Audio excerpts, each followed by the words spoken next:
मेरे अजीज़ हमवतनों अस्सलाम वालेकुम। मेरा नाम उमर है और आज हम जिस गाड़ी का तज्जिया लेके आए हैं वो 7वीं नस्ल की होंडा सिविक है। तो शुरू करते हैं।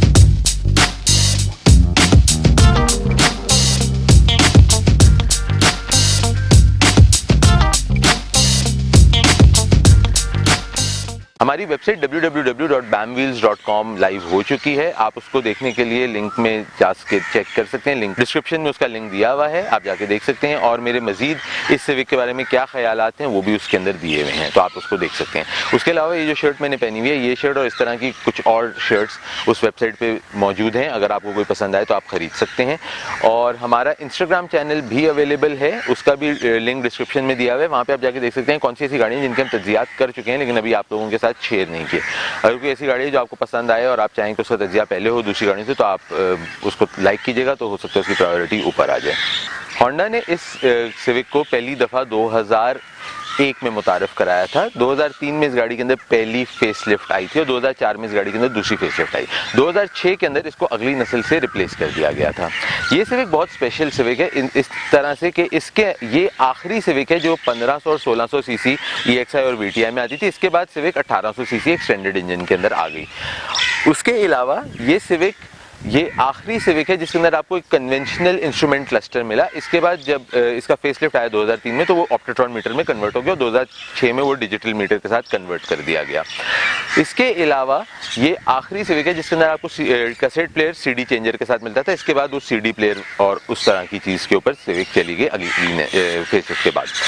लेकिन ये पहली सिविक है जो कि आपको पिछला फ्लैट फ्लोर जिसके अंदर मिला, ये पहली सिविक है जिसके अंदर आपको ये रिट्रैक्टेबल डोर मिरर्स मिले। ये पहली सिविक है जिसके अंदर आपको रेयर विंडो एम्बेडेड एंटेना मिला। लेकिन ये आखिरी सिविक है जिसमें आपको ग्रे इंटीरियर मिला।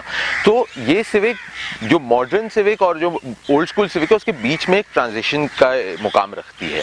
इसके बाद जो सिविक आई उसके अंदर एकदम से वो लंबी हो गई, बड़ी हो गई, चौड़ी हो गई। ये वो सिविक है जो इस सिविक के बाद आई थी। ये 7वीं नस्ल है, वो 8वीं नस्ल है। आप जैसे कि देख सकते हो गाड़ी बहुत ही चौड़ी हो गई, बहुत लंबी हो गई, बहुत ज़्यादा एकदम से उस गाड़ी के अंदर फ़र्क आया था। ये गाड़ी जो थी पुरानी कन्वेंशनल सिविक्स के मुकाबले की थी, जबकि वो वाली गाड़ी एकदम से उन्होंने एक ड्रास्टिक लीप लिया था उसको बदलने में।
उस गाड़ी को हम किसी और दिन रिव्यू करेंगे, आज हम इसकी बात करते हैं। आज सबसे पहले हम देखेंगे सिविक की खसूसियात, उसके बाद हम इसको लेके चलेंगे और देखेंगे कि गाड़ी चलने में कैसी है। तो शुरू करते हैं। जब हम गाड़ी के अंदर दाखिल होते हैं तो सबसे पहले आपको ये पावर विंडो के कंट्रोल दिखते हैं जिसके नीचे आपके पास एक अदद ये डोर पॉकेट दी हुई है। फिर यहाँ पर आपके पास ये इसका डिक्की और फ्यूल का टैंक खोलने का, अगर इसको दबाएंगे तो फ्यूल का टैंक खुलेगा, खींचेंगे तो डिक्की खुलेगी। उसके अलावा अगर आप यहाँ देखें तो यहाँ पे आपके पास ये रेयर व्यू मिरर का और रिट्रैक्टेबल मिरर का बटन दिया गया है। ये इसका स्पीडोमीटर है। एक सेकंड में इस गाड़ी को अभी आपको बंद करके स्टार्ट करके दिखाता हूँ। अच्छा, एक चीज़ के अंदर मैं बताऊँ, ये जो चेक इंजन की यहाँ पे आप लाइट देख रहे हैं, ये एडवाइस ये होती है कि जब चेक इंजन की लाइट बंद हो उसके बाद आप गाड़ी को स्टार्ट करें, उससे पहले स्टार्ट ना करें, क्योंकि ये इन पुरानी गाड़ियों के सिविक्स के अंदर एक ही होता है कि इसका चेक इंजन लाइट के साथ इसका जो ECU है वो एक्टिवेट होता है, तो अगर उसको आप टाइम नहीं देंगे तो उसका कोई सेंसर उड़ने का खतरा होता है। यहाँ पे आपके पास जो है इसका डिजिटल क्लस्टर है जिसमें आपका odometer, my trip A trip B, बस 3 इन्फॉर्मेशन है और बस इतनी ही चीज़ है। उसके अलावा जो स्पीड इसका इंस्ट्रूमेंट क्लस्टर है, मुझे तो ये बहुत खूबसूरत लगता है देखने में।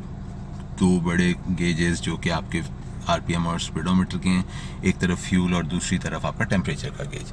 बीच में अगर हम आते हैं तो यहाँ पे आपके पास एयर कंडीशनिंग के आपके कंट्रोल आ जाते हैं। यहाँ पे आपके पास इसका कैसेट प्लेयर आता है, ये एयर कंडीशनिंग कंट्रोल्स आ जाते हैं, ये AC के वेंट्स, एयर कंडीशनिंग कंट्रोल्स। जो इसका ये 7 स्पीड फ़ैन है, ये भी पहली दफ़ा इस गाड़ी के अंदर आया था, और ABS ब्रेक्स भी इस गाड़ी में पहली दफ़ा आए थे।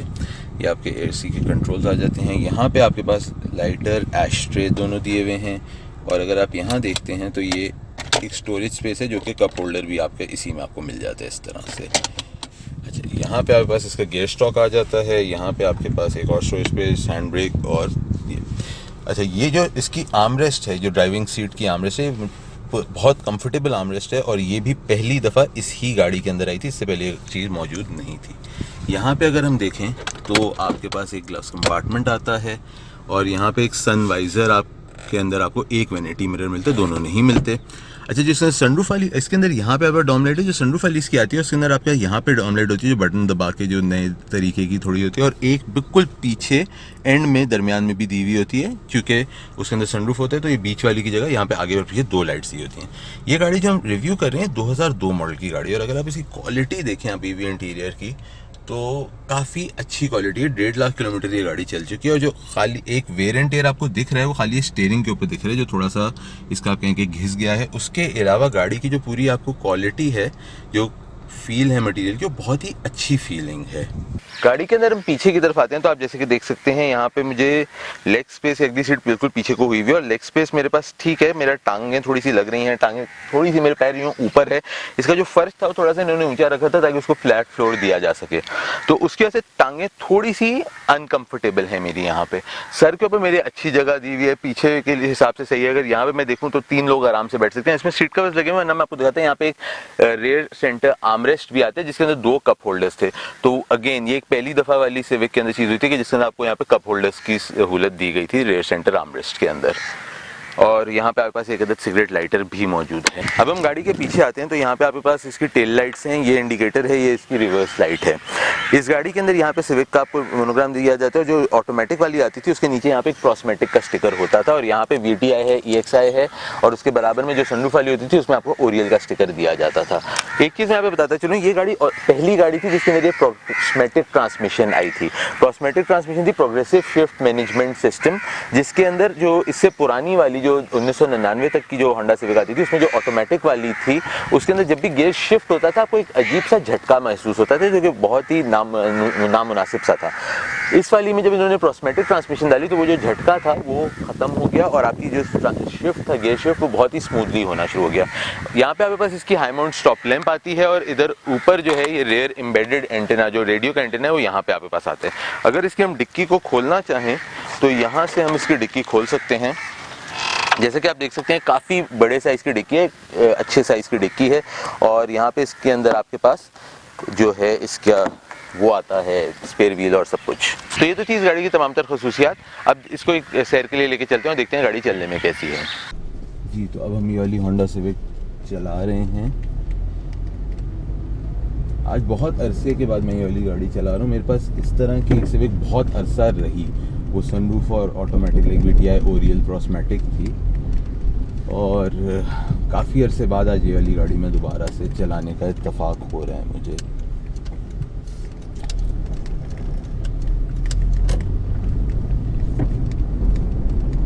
जिसका इंस्टेंट फील है वो आपको एक कंट्रोल्ड फील मिलता है। अब वो ऑब्वियसली एक वो पुरानी सिविक्स की जो ड्राइविंग पोजीशन होती थी उसकी वजह से वो आपको उस तरह से कंट्रोल फील मिल रहा है कि गाड़ी आपकी जैसे अपने कंट्रोल में चल रही है। एक्सेलरेशन इस गाड़ी की बहुत शार्प है बिकॉज ये जो 1600 का इसके अंदर इंजन आता था और ये बॉडी थोड़ी सी छोटे साइज़ की थी, इसकी वजह से एक्सेलरेशन इसकी आपको बहुत ज़्यादा शार्प जो मिलती थी। जो वीटेक इंजन है इसका 1600 सीसी, और ABS ब्रेक्स हैं तो ब्रेकिंग भी इसकी बहुत कंफर्टेबल है। जो पावर स्टीयरिंग है इसका, ये हाइड्रोलिक पावर स्टीयरिंग है, ये इलेक्ट्रॉनिक पावर स्टीयरिंग नहीं है।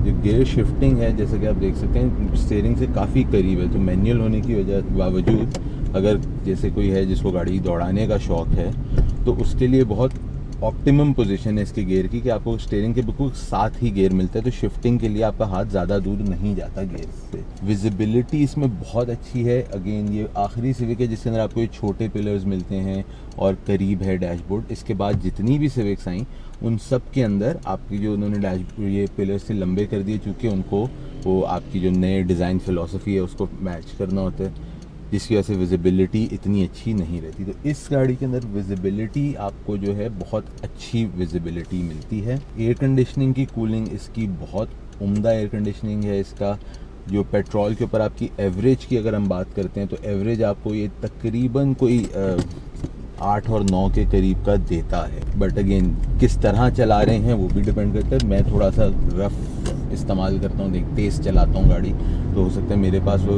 एवरेज उस तरह का ना आ रहा हो जिस तरह का किसी और के पास वो एवरेज आ सकता है। अच्छा, उसके बाद अगर हम इस गाड़ी की कीमत पे आ जाएं तो अभी के मार्केट के हिसाब से अगर आपको ये पहली वाली जो 2001-2002 वाली जो शेप है, जो फर्स्ट इसका आया था फेस, ये आपको कहीं 6-6.5 लाख रुपए से शुरू होकर 8-8.5 लाख रुपए के दरमियान में एक गाड़ी मिल सकती है। डिपेंड करता है कि किस तरह की कंडीशन पे है।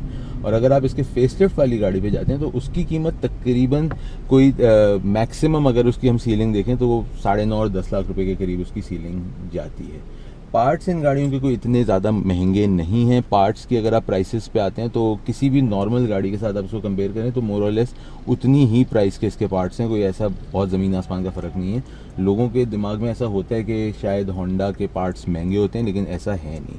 इसके पार्ट्स मोर और लेस उन्हीं प्राइसेस पे आपको मिलते हैं जिस प्राइस पे आपको एक दूसरी नॉर्मल गाड़ी के या टोयोटा करोला के मिलते हैं। कुछ चीज़ों में तो इसके एक्चुअली पार्ट्स सस्ते हैं करोला से। गाड़ी खड़ी हुई और एकदम से खामोशी है, इसकी कोई इंजन नॉइज़ ऐसी नहीं है। मुझे याद है जब मेरे पास ये वाली गाड़ी थी तो मुझे वो गाड़ी खड़ी अगर स्टार्ट होती थी और मैं गाड़ी के साथ भी खड़ा हुआ था तो ऐसा महसूस नहीं होता था कि आपकी गाड़ी स्टार्ट है, बिकॉज ये इतना खामोश इसका इंजन है। ड्राइविंग पोजीशन, ये आर्मरेस्ट, मतलब ये गाड़ी एक ड्राइवर के लिहाज से बहुत ही अच्छी गाड़ी है इन द सेंस कि मैं जिस जहाँ बैठा हुआ हूँ सीट्स की थोड़ी बकेट फील है मेरे पास।